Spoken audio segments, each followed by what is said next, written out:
September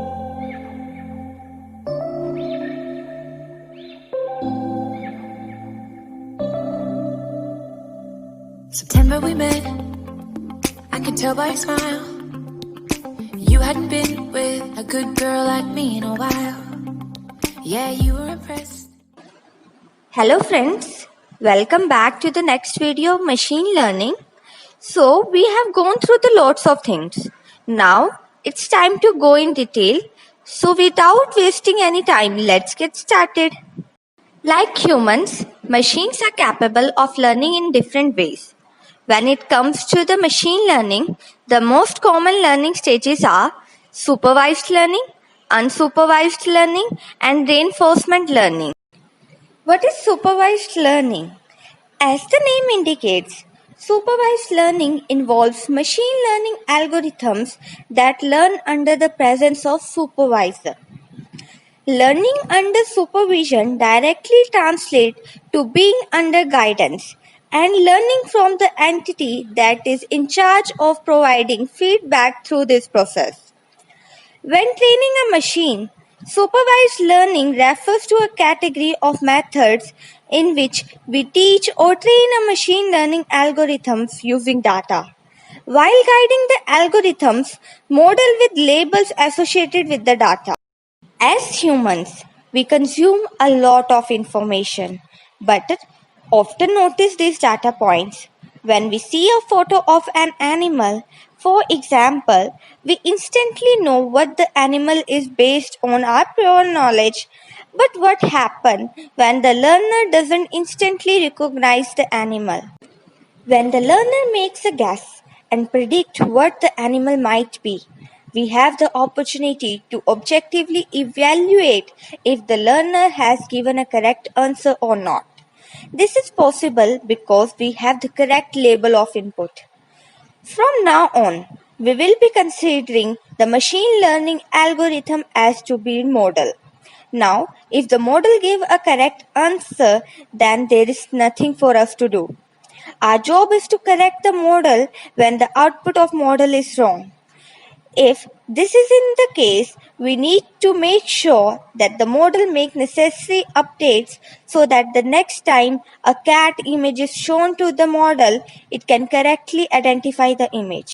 The formal supervised learning process involves input variable, which we call x, and an output variable, which we call y. We use an algorithm to learn the mapping function from the input to the output. In simple mathematics, the output y is a dependent variable of input x, as illustrated by y equal to function of x.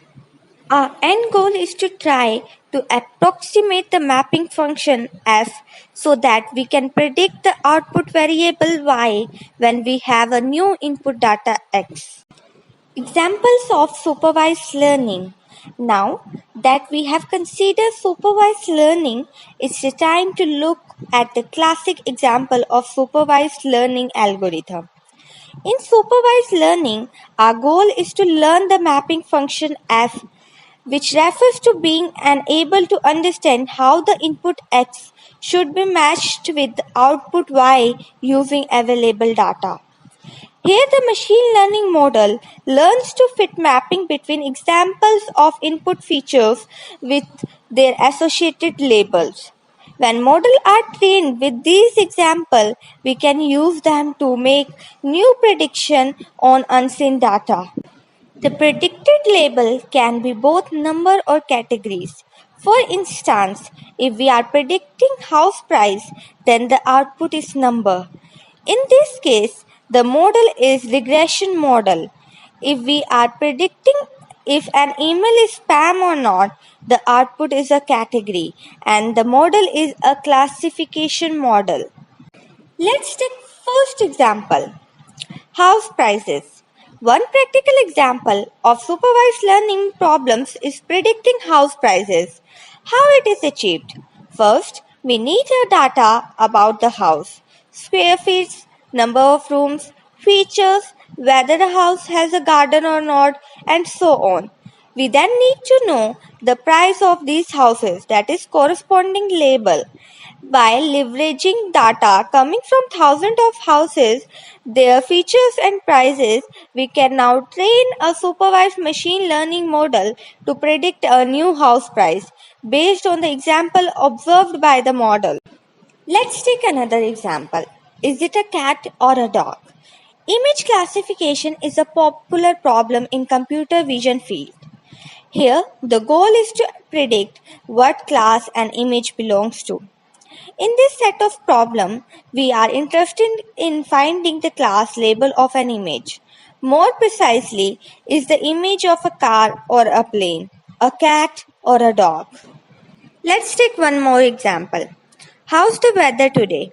One particularly interesting problem which requires considering a lot of different parameters is predicting weather conditions in a particular location. To make correct predictions for the weather, we need to make into account various parameters, including historical temperature data, precipitation, wind, humidity, and so on. This particularly interesting and challenging problem may require developing complex supervised models that include multiple tasks. Predicting today's temperature is a regression problem where the output labels are continuously variable.